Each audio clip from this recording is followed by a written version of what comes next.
He rolled his wheelchair slowly through the rows of cages, the sound of barking echoing around him. Each bark tugged at his heart, but then one sound stopped him cold. That bark, he knew it. His trembling hands tightened on the wheels as he moved closer. Behind rusty bars, a familiar pair of amber eyes stared back. The German shepherd froze too and then whimpered softly. "Rex?" The officer whispered, tears welling up. The dog barked once, tail wagging wildly, recognizing the voice he thought he'd never hear again. What happened next in that quiet shelter would bring every volunteer to tears and reveal the unbreakable bond between a man who lost everything and the K9 who never stopped waiting. Before we start, make sure to hit like, share, and subscribe. And really, I'm curious, where are you watching from? Drop your country name in the comments. I love seeing how far our stories travel. The rain tapped softly against the window as Officer Mark Evans sat in his small living room, the dim light of dawn spilling across the floor. The world outside moved on.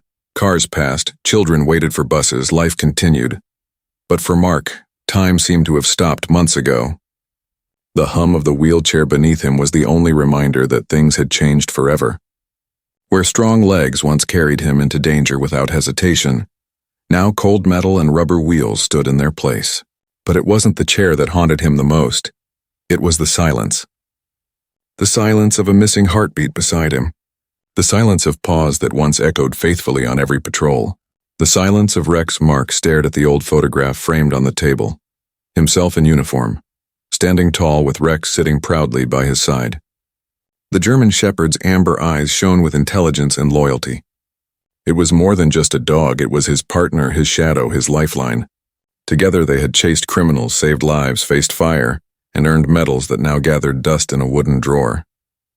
Every scar Mark carried told a story, and every story had Rex in it. But that was before the explosion, before everything burned. Now mornings were a struggle. The weight of his uniform felt heavier than ever, even though he no longer wore it. He tried to smile at neighbors who offered sympathy, but their eyes told him what he already knew. They saw a broken man. He spent hours staring out the window, listening to the world he once protected, wondering if it even remembered his name. The wheelchair was a prison, but it wasn't the only one. The real cage was the grief that never left his chest. Sometimes at night he swore he could hear Rex barking faintly in his dreams, calling him back from the edge. He'd wake up reaching for his partner, only to grasp the empty air beside his bed. And every time that same ache returned, an ache not for his legs but for the loyalty he'd lost in the flames. Mark whispered into the quiet, "If you're out there, boy, I hope you know I never stopped looking." Mark's mind often drifted back to the days when everything still made sense, when he was Officer Evans, the man who ran toward danger, not away from it. And beside him, always matching his pace, was Rex, the German shepherd with sharp instincts and a heart even braver than his own. Their story began at the K9 Academy years ago. Mark had been assigned a young, energetic dog known for being difficult to control. "Good luck with that one," another handler had joked. But from the moment Mark looked into Rex's eyes, he saw something more. A restless intelligence, a spark of loyalty waiting to be earned. Training wasn't easy. Rex was stubborn, fast, and fiercely protective. But Mark didn't break him, he understood him. They trained at dawn, running obstacle courses until both were soaked in sweat. Mark's commands became Rex's heartbeat. Stay, seek, protect. Within months, they were inseparable. Other officers would laugh, calling them the twin shadows. Mark couldn't deny it. Where he went, Rex followed, even off duty. The dog would lie at his feet during briefings, eyes fixed on him as if no one else in the world existed. Their first real mission together came on a cold winter night. A missing child lost in the woods. While others hesitated in the blizzard, Rex charged ahead, nose to the ground, instincts razor sharp. Hours later, when hope began to fade, Rex barked frantically near a fallen tree. Beneath the snow, they found the shivering little boy alive. That night, Mark held Rex close and whispered, "You're not just a K9, you're family." Over the years, their bond deepened. They faced gunfire, explosions, and every shade of human darkness. But through it all, Rex remained unshaken. Eyes steady, body poised, waiting for Mark's signal. He had saved Mark's life more times than the officer could count. Once, during a raid, Rex lunged in front of a bullet meant for Mark, taking the hit in his shoulder. The sight of his partner bleeding on the ground shattered Mark more than any wound could. From that day on, they weren't just Officer and K9, they were brothers in arms. Every mission after that carried an unspoken promise: I protect you, you protect me. And they did, until that one tragic day, the day that promise was tested in fire and smoke, and one of them didn't make it out. It was supposed to be a routine call, a disturbance at an old warehouse on the edge of town. Mark and Rex had handled dozens like it before, but that night, as the winter wind howled through the abandoned building, something in Rex's body language told Mark this was different. The German Shepherd's ears were pinned, his nose twitching sharply. "You smell something, boy?" Mark whispered, crouching low. Rex gave a short, urgent bark, a warning. Seconds later, a faint metallic click echoed from the shadows. The explosion tore through the silence like thunder. Fire swallowed the air, and the shockwave flung Mark backward. He hit the ground hard, pain lancing through his legs. Dust and smoke filled his lungs as the world spun in a haze of orange and black. Through the chaos, he heard the one sound that mattered: Rex's frantic barking. "Rex!" Mark shouted, trying to move, but his body refused to obey. His vision blurred as debris rained down. Flames licked the walls, the ceiling groaned. And somewhere in the inferno, Rex barked again, closer this time, then vanished into the smoke. Mark tried to drag himself forward, ignoring the searing pain in his legs. Every inch felt like a mile. "Come back, buddy. Come back." His voice cracked, swallowed by the roar of the fire. A second blast shook the ground and the structure began to collapse. He felt the heat crawl over him, the air turning too thick to breathe. Just before losing consciousness, he thought he felt something. A paw against his chest, a wet nose nudging his hand. Then everything went black. When Mark opened his eyes again, he was in a hospital bed. The sterile light stung his vision. His body felt heavy, wrapped in bandages. Panic clawed at his chest as he looked around. "Rex?" he rasped. No one answered. A nurse appeared, her face pale with pity. "You're lucky to be alive, Officer Evans," she said softly. There was a second explosion. "Your K9 didn't make it out." The words shattered him. He didn't scream. He didn't cry. He just stared at the wall, the sound of Rex's final bark echoing endlessly in his head. The doctor spoke about burns, nerve damage, prosthetics, but all Mark could think was, "I left him behind." Weeks turned into months. Reporters called him a hero, but he felt anything but that. The department held a memorial for Rex, complete with a folded flag and a plaque bearing his name. Mark attended in silence, hands trembling on his wheelchair. When they played the recording of Rex's last mission, the sound of his bark filled the hall. And that's when Mark broke. He lowered his head and wept, his tears falling onto the empty collar he held in his lap. From that day on, the world felt dimmer. The explosion had taken his legs, but losing Rex had taken his heart. Nights were the hardest. Long after the world went quiet, Mark would sit by his window staring into the dark, waiting for a sound he knew would never come. The rhythmic padding of paws, the soft thump of a loyal tail against the floor. The city lights flickered in the distance, and sometimes when the wind carried faint echoes of barking dogs, his heart clenched so tightly it hurt. Rex was gone. Everyone told him to move on, to be grateful he survived. But how could he? He hadn't just lost his legs in that explosion. He'd lost his purpose, his partner, his other half. The department awarded him medals, called him a hero, and placed him on permanent leave. Cameras flashed, reporters praised his bravery, but inside Mark felt hollow. Every medal, every handshake felt like a cruel reminder of what he no longer had. The silence in his home was suffocating. His once bustling life as a K9 officer had turned into a routine of therapy sessions and sleepless nights. He'd roll down the hallway, passing the empty corner where Rex's bed used to be, and stop, staring at the spot like it might bring him back. Sometimes his mind played tricks on him. He'd swear he heard Rex's collar jingle from another room or felt the faint weight of a head resting on his knee. Once, during a nightmare, he jolted awake calling Rex's name so loudly that his neighbor came running. He apologized, embarrassed, but the truth was, those dreams were the only times Rex felt real again. His therapist suggested getting another dog, but the thought made him sick. "You don't replace family," he said quietly. "You honor them." Instead, he kept Rex's old collar on his nightstand, the metal tag engraved with K947 Rex. Every night before sleeping, he'd touch it. A ritual, a promise. But deep inside there was something else. Something that refused to die. A whisper of doubt. What if Rex didn't die that night? What if he got out? It was irrational, he told himself. No one could have survived that inferno. Still, he couldn't let go of the feeling that somewhere out there his partner was still waiting, just as lost as he was. Mark looked up at the framed photo of the two of them, saluting side by side. "If you're still out there, buddy," he murmured, "I'll find you." The morning sun slipped through the blinds, painting golden lines across the faded photo of Rex and Mark on the wall. Mark sat by the window in his wheelchair, sipping lukewarm coffee, lost in another quiet day of memories and half-finished thoughts. He'd grown used to the silence now. It was predictable, almost comforting, until a firm knock shattered it. He wheeled himself to the door and opened it to find Captain Harris standing there, his old supervisor, the man who'd once led him through the most dangerous missions. Harris looked older, his uniform worn, but his eyes still carried that same fire. "Mark," he said softly, offering a half-smile. "It's been a long time." Mark hesitated before nodding. "Yeah, it has." He wasn't used to visitors anymore. The captain stepped inside, his gaze sweeping the modest apartment. His eyes lingered on the wall of medals, photos, and Rex's collar hanging like a sacred relic. "I came to see how you're holding up," Harris said, "and to tell you about something you might want to be part of." Mark raised an eyebrow. "Part of what?"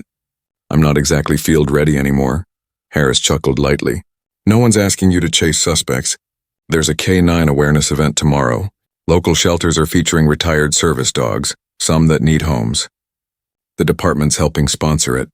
Thought maybe you'd want to come. Share your story. It could mean a lot to the new recruits." Mark's throat tightened.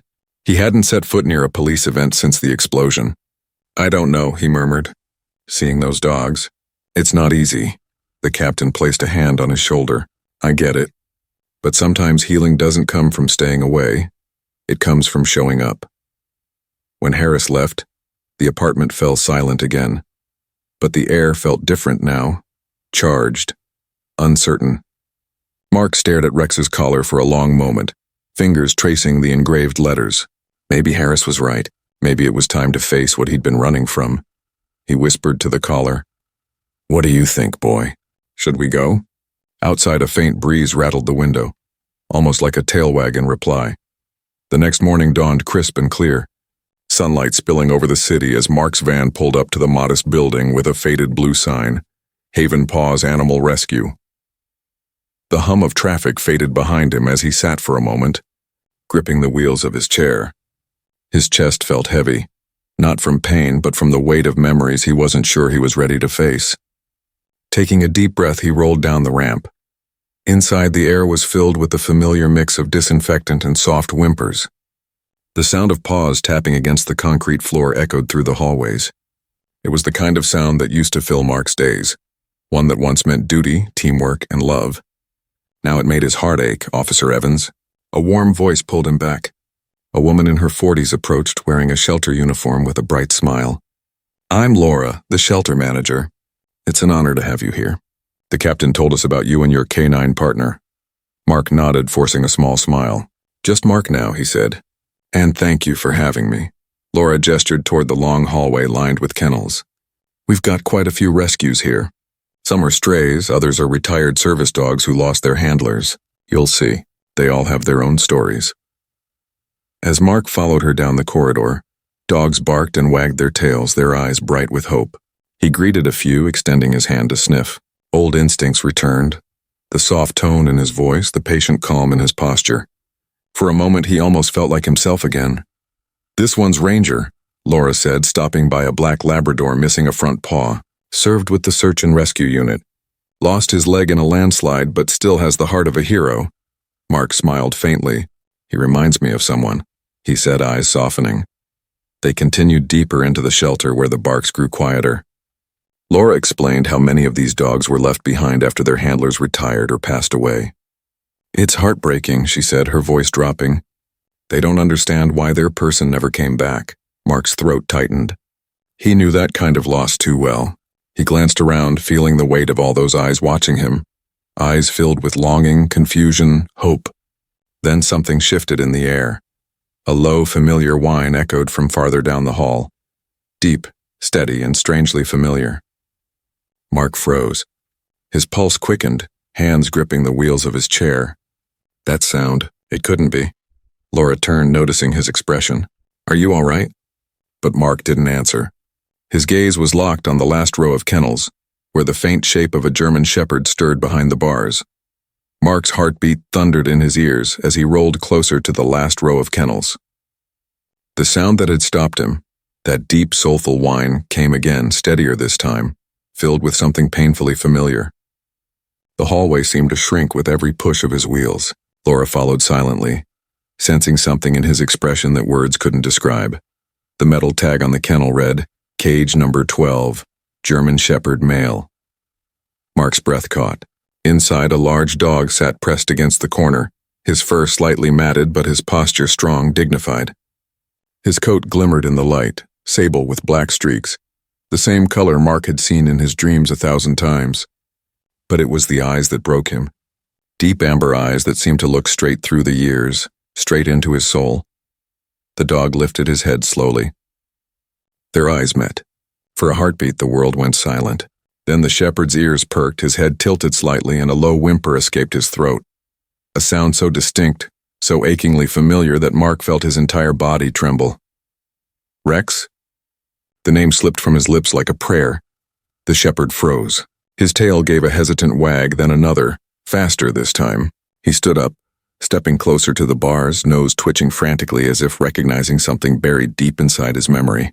Then, with a sudden, desperate motion, he pressed his paw against the metal gate and let out a cry, half bark, half sob. Laura blinked in confusion. Wait, you know this dog? Mark's throat tightened. He couldn't speak. His eyes filled with tears as he reached out, trembling fingers brushing the cold steel between them. It can't be, he whispered. He died. But Rex's reaction erased all doubt. The shepherd barked again, his body trembling with emotion, tail beating so hard it rattled the metal frame. He whined, pacing back and forth, then pressed his muzzle against the bars as if begging to be closer. Laura covered her mouth, watching in stunned silence. My God, she murmured. He knows you. Mark couldn't stop shaking. He pressed his forehead against the cage, tears spilling down his cheeks. It's you. It's really you, boy. Rex let out a soft cry, then licked at the bars, whining louder with each second, desperate to touch him. Other shelter dogs fell silent, as if sensing the gravity of the moment. Even the hum of fluorescent lights seemed to fade away. It was just them, man and dog, and finally finding what both had lost. How did you get here? Mark asked softly, voice cracking. You were gone. I looked for you everywhere. Rex tilted his head again, eyes glistening, tail still wagging.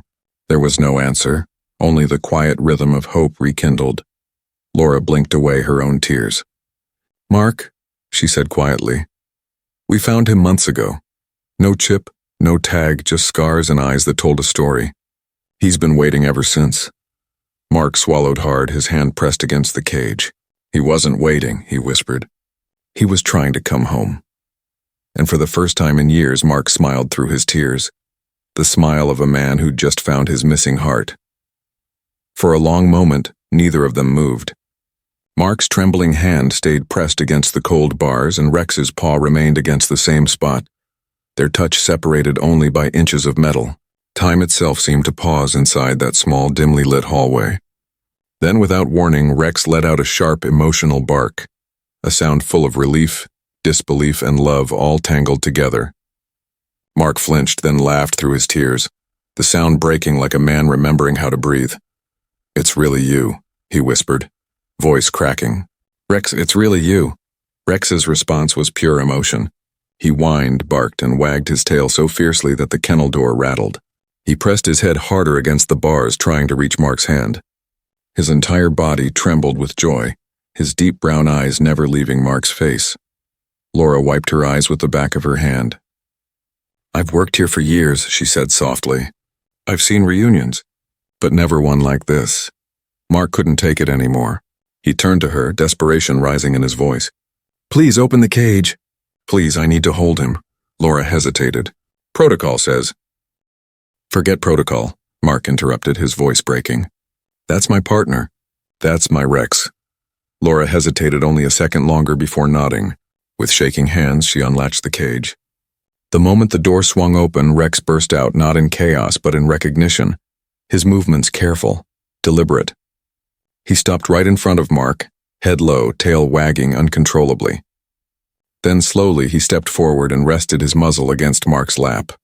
The dam broke. Mark leaned forward, wrapping his arms around Rex's neck. The shepherd whimpered softly, nuzzling into his chest, his tail never stopping. Tears streamed down Mark's face as he buried his head in the dog's fur. "You're alive," he whispered. "You're actually alive." Rex gave a small, contented huff. That familiar sound Mark used to hear after every successful mission, when Rex would sit proudly by his side. It was as if the years apart had vanished, like they'd never been separated at all. Other shelter workers gathered silently in the hallway, their expressions a mix of awe and emotion. Some pulled out their phones, filming the reunion that spoke louder than words ever could. Laura stepped closer. "We always wondered about him," she said quietly. "He had scars from burns, healed bones, and the way he'd react to uniforms or sirens, it was like he was looking for someone." Mark stroked Rex's fur gently. "He was looking for me," he said softly. "He always finds me." Rex responded with a low, affectionate bark, then nudged Mark's chest as if to say, "You took too long." Mark laughed through his tears, gripping the dog's collar. "Yeah, I know, buddy. I know." The room filled with emotion, and some people smiled, others wiped their eyes. But for Mark and Rex, the rest of the world had faded away. After years of pain, guilt, and loss, they were finally together again, two broken souls who'd somehow found their way back to each other. When the tears finally slowed and Rex curled up against Mark's wheelchair, Laura gently broke the silence. "You said his name was Rex?" Mark nodded, brushing a hand over Rex's head. "K9 Unit 47, assigned to me for 6 years. Everyone thought he died in the warehouse explosion." His voice trembled. "I thought I left him behind."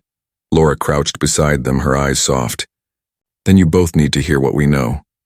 She led Mark and Rex into her office, where a small folder lay on her desk. She opened it carefully, revealing intake notes, vet reports, and photos. "He was found 3 months after the explosion," she began. A truck driver spotted him limping along the outskirts of town. He was emaciated, dehydrated, and his right side was covered in burn scars. "The man brought him here." Mark swallowed hard, staring at the images. They showed Rex as a shadow of the strong dog he used to be, ribs showing, eyes hollow yet alive. "The vet said he had shrapnel wounds," Laura continued, her tone almost reverent. "He must have crawled out after the building collapsed. It's a miracle he survived." Rex lifted his head at the sound of her voice, his eyes flicking between her and Mark, as if he knew they were talking about him. "We tried to find his owner," Laura went on. "There was no microchip, no ID tag, and no record of his unit number. We posted his photo online, reached out to nearby departments, but no one claimed him. So we called him Shadow. He never bonded with anyone here. He'd obey commands, but..." She hesitated, looking at Rex, and he waited. Every day he'd sit by the gate around sunset, staring down the road like he was expecting someone. Mark's throat tightened. He could picture it. Rex sitting silently, the wind in his fur, watching every car that passed. "Waiting for the man who never came. I can't believe this," Mark whispered. "All this time, he was alive." Laura smiled gently. "Sometimes loyalty doesn't end where life gets hard. It just pauses until it can continue again." Rex nudged Mark's hand, letting out a low, affectionate rumble. His tail thumped softly against the floor as if to say, "I never stopped trying to find you." Mark leaned forward, his voice thick. "You never gave up, did you, boy?" Rex's eyes glistened in the light. He didn't need to answer. His presence was the proof. Laura closed the file quietly. "He's been through a lot. But now that we know who he is, he deserves to go home." Mark nodded, emotion choking his words. He already is home. For the first time in years, Mark felt whole again. Rex lay beside his wheelchair, head resting on his lap, tail occasionally thumping against the floor. But just when it seemed everything was finally right, reality began to creep back in, the kind that came wrapped in bureaucracy and paperwork. Laura shifted uncomfortably behind her desk.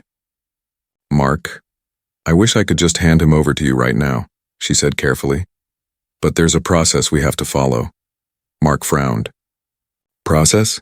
He's my partner, my dog. What process could possibly matter more than that? I know, she said softly, but Rex was listed as an unclaimed rescue. According to shelter records, he's technically government property under our care. Before he can leave, ownership has to be verified, and legally. The words hit like a slap. Mark stared at her, disbelief flickering in his eyes. You're telling me after everything we've been through, after he literally saved lives and survived that explosion, I have to prove he's mine? Laura sighed. It's not about doubt, Mark, it's about rules. The department has to confirm he's officially retired and no longer under state jurisdiction. Without the paperwork, he can't be released. Mark looked down at Rex, who was gazing up at him, unaware of the human complications surrounding his fate. The dog nudged his knee, sensing the tension. You hear that, buddy? Mark muttered bitterly. They're saying we need permission to be together again. I'll help you, Laura said quickly. We'll contact your department, get your case file, and pull whatever documents we can find. But it may take time, a few days, maybe even weeks. Mark exhaled, frustration creeping into his tone. I don't have weeks. He's already lost years. Laura's voice softened. We'll get through it. I promise. That night, Mark couldn't sleep. He sat in the shelter's guest office, watching Rex sleep peacefully on the floor beside him. Every few minutes, Rex would twitch in his dreams, maybe reliving the fire, maybe remembering their missions. Mark leaned down and whispered, Don't worry, boy. I'm not leaving without you this time. The system might have rules, but Mark had already made up his mind. He'd fought battles before. This one would just happen to be on paper instead of a battlefield. The next morning, Mark rolled into the shelter's main office, determination etched across his face. He had barely slept, his mind replaying the same thought over and over. No form, no law, no delay was going to keep him from Rex again. The shelter staff gathered near the meeting table, papers and files spread out. Laura stood at the head, speaking softly to the adoption board. When Mark entered, everyone went silent. The room carried the weight of something unspoken, admiration, disbelief, and guilt all at once. Mark parked his wheelchair at the table and took a deep breath. Before we talk paperwork, he began, I want to tell you who this dog really is. He looked down at Rex lying loyally beside him, his head resting near the wheel of Mark's chair. His name isn't Shadow. His name is Rex, K9 Unit 47 Metro Police Department. For 6 years, he was my partner. We went into raids, fires, and hostage rescues. We saved lives together. The board members exchanged glances, but no one interrupted. Mark continued, his voice growing stronger with every word. 3 years ago, we were called to a warehouse explosion. I thought he didn't make it. I woke up in a hospital without my legs, but the pain that broke me wasn't losing them. It was losing him. I blame myself every day for not going back, for not saving him. His voice cracked, but he pressed on. And now somehow, by some miracle, he's alive. Sitting right here. Do you have any idea what that means? Rex lifted his head, sensing the emotion in his partner's tone. He placed his paw gently on Mark's knee, eyes filled with quiet understanding. The small gesture sent a ripple of emotion through the room. One of the board members, an older man in glasses, cleared his throat. Officer Evans, what you've just told us. It's incredible. But the records, I am the record, Mark interrupted gently. I can tell you every scar on that dog. The bullet mark near his left shoulder from a raid in 18. The faint burn under his neck from the gas fire in 20. Every mark is a memory we share. He's not a number on a file. He's family. The room was silent again. Laura's eyes shimmered. The older man nodded slowly. Sometimes the law forgets the heart behind the rules, he said softly. I think this one's earned his home. Tears welled in Mark's eyes as he looked down at Rex. You hear that, buddy? He whispered, voice breaking. You're coming home. Rex barked once, sharp, proud, joyful, the sound echoing through the room like a victory cry. The staff applauded quietly, some wiping tears from their faces. The moment was simple but powerful, one man, one dog, and a bond that even time and tragedy couldn't destroy. The paperwork was signed by noon, the ink barely dry before Mark wheeled himself down the shelter hallway one last time. This time not as a visitor, but as a man reclaiming what fate had stolen from him. The staff gathered quietly, smiles soft, eyes wet. Rex trotted beside him, his tail wagging wildly, every step echoing with the rhythm of homecoming. Laura stood by cage number 12, now standing open and empty. "He's all yours, Mark," she said gently. "He's been waiting long enough." Mark swallowed hard. He couldn't find words, only emotions too heavy for speech. Rex turned toward him, ears perked, eyes glimmering with joy. For a second, Mark saw the same fearless canine that once led him through fire, the same heart that refused to give up. "Ready to go home, partner?" Mark whispered. Rex gave a sharp bark, one of those old, commanding ones that always meant yes. The crowd chuckled softly through their tears. As Mark rolled through the front doors, sunlight poured over them, bathing the moment in gold. Rex stopped briefly at the threshold, sniffed the air, then stepped forward, his first step into freedom in years. Mark looked down at him, smiling through tears. "No more cages, no more waiting," he murmured. "You're free now, boy." Outside, the breeze carried the smell of cut grass and city life. Rex lifted his head, ears twitching as if recognizing the world he'd once patrolled. He pressed close to Mark's chair, walking perfectly in step, like he'd done countless times before. The shelter staff followed them out, clapping quietly. Laura waved, her voice trembling with emotion. "You two take care of each other, all right?" Mark smiled. "That's the one thing we've always been good at." As they reached the van, Rex stopped and looked back at the shelter one last time. Then turning to Mark, he placed his paw gently on his lap, a silent vow. Mark rested his hand over it, his heart swelling. "Yeah," he whispered. "We're really back." When the van door closed behind them, Mark felt the weight of the years lift away. He looked at Rex, curled beside him, peaceful and content. For the first time since the explosion, he wasn't haunted by memories of loss. He was living a new one. And as the van rolled toward home, Rex rested his head on Mark's leg, their shadows merging in the warm afternoon light. Partners again. At last. The first night back home felt like breathing after years underwater. Mark rolled into his living room, the faint hum of his wheelchair mixing with the soft click of Rex's paws beside him. The old house, once quiet and heavy with loneliness, suddenly felt alive again. The couch was no longer just a place to sit. It became a command post once more, with Rex lying proudly at his side, ever watchful, as if guarding the man he'd fought heaven and hell to find. Mark leaned back, watching Rex explore every corner of the house. The German Shepherd sniffed the furniture, the walls, and finally stopped in front of the old photo on the shelf, the one of them standing tall in uniform. Rex tilted his head, recognizing it, then looked back at Mark and wagged his tail. That simple moment broke something inside him, not in pain, but in gratitude. Days turned into weeks, and life began to rebuild itself piece by piece. Mornings were filled with new purpose. Mark brewed coffee while Rex waited patiently for his share of toast crusts. He'd laugh when Rex stole a sock from the laundry basket, a habit from old times, and pretend to scold him. The house echoed again with warmth, laughter, and life. But Rex's loyalty didn't end there. He became Mark's shadow once more, alert, protective, and instinctively helpful. When Mark struggled to maneuver his wheelchair, Rex would nudge open doors with his nose. If something fell, he'd pick it up and drop it in Mark's lap.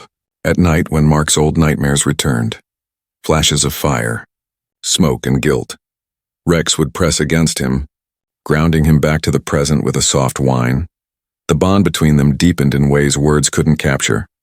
Mark began attending physical therapy again, this time with Rex lying quietly beside the bench. The other patients loved him, the miracle dog, they called him. But for Mark, he was something more. He wasn't just a reminder of the past. He was the reason to keep moving forward. One evening, as the sun dipped low, Mark wheeled out onto his porch, Rex lying at his feet. The sky glowed orange and gold, the same hue as Rex's fur in the fading light. Mark smiled softly. "You saved me twice," he whispered. "Once in that fire, and once when you came back." Rex lifted his head, pressing his muzzle against Mark's hand. The silence between them said everything. They weren't healing alone anymore. They were healing together. Months passed, and the world began to see something extraordinary. Not just an officer and his dog, but two survivors rewriting their story. The once isolated apartment now buzzed with purpose. Photos of Mark and Rex appeared in local newspapers, their reunion hailed as a miracle of loyalty. But Mark didn't care about fame or recognition. All he wanted was to make their second chance count. Together, they began visiting rehabilitation centers and veteran hospitals. The first time Mark wheeled into a room full of injured soldiers, the air grew heavy. until Rex trotted in beside him, tail wagging softly. The change was instant. Faces lit up. Conversations bloomed. Men who hadn't smiled in months reached out to pet the shepherd who seemed to carry warmth wherever he went. Mark would tell their story, not to inspire pity, but hope. "I thought I lost everything," he'd say, glancing at Rex. "Turns out, sometimes what you think is gone is just waiting for you to find it again." Rex always punctuated the line with a small bark that made the crowd laugh, as if he understood his role perfectly. Their bond became more than companionship. It became therapy for others. Schools invited them for talks about courage and service. Police recruits listened wide-eyed as Mark described trust that went beyond words. And every time someone asked what kept him going, Mark would smile and gesture toward Rex. "He did," he'd answer simply. Back home, life settled into a peaceful rhythm. The nightmares grew fainter, the laughter louder. Mark often found Rex lying by the window, eyes fixed on the horizon as if watching for danger, or maybe just remembering where they'd been. One quiet evening, Mark clipped Rex's new collar on, polished, engraved, and shining in the sunset. "K947 Rex always comes home," Mark whispered. "You're not just my partner anymore, buddy. You're everyone's reason to believe again." Rex looked up, tail sweeping the floor, then pressed his head against Mark's chest. The sun dipped behind them, and for the first time in years the past no longer hurt. It had become the foundation of something new. Together, they weren't just surviving anymore. They were beginning again. The morning was calm and golden when Mark wheeled through the gates of the police memorial park. Beside him, Rex padded quietly, his steps steady and sure. The wind whispered through the tall flagpoles, carrying the faint scent of pine and memory. Rows of engraved names shimmered under the sunlight, fallen officers, loyal canines, partners who never came home. Mark had visited this place before, but never like this. He stopped at the far end of the wall where a small bronze plaque bore the name K947 Rex, in service and sacrifice. His hands trembled as he reached out to touch it. "They put your name here after the explosion," he murmured. "They thought you were gone." Rex sat beside him, ears perked, his gaze following Mark's hand on the plaque. For a long moment, neither moved. The silence between them wasn't empty. It was sacred. Mark took off his cap and bowed his head. "You were supposed to be one of the fallen," he whispered, voice thick with emotion. "But you fought your way back. You came home?" Rex leaned closer, pressing his muzzle gently against Mark's shoulder. The warmth of his breath, the steady beat of life beneath his fur. It was everything Mark had once thought he'd never feel again. A few officers passing by stopped when they recognized him. One saluted quietly. Another wiped his eyes. They had all heard the story by now. The man who lost his legs but found his heart again thanks to a dog who refused to die. Mark lifted his chin, pride and peace blending in his expression. "You see that, buddy?" he said softly. "They're not saluting me. They're saluting us." Rex gave a small, solemn bark, almost like an answer. His tail wagged once, slow and steady, before he rested his head on Mark's lap. The gesture said more than words ever could. As the afternoon sun began to sink, painting the sky in gold and crimson, Mark placed a hand over Rex's back. "We made it, partner," he whispered. "We both came back." The flag rippled gently above them, and somewhere in the distance a bugle played a low, haunting note. Mark raised his hand in salute, not as a broken officer but as a man made whole again. Rex lifted his head following his gesture, eyes fixed on the horizon. Together they sat in silence, two warriors bound by courage, loyalty, and love. The wind carried their story forward, not of loss but of return, and for the first time Mark truly felt free.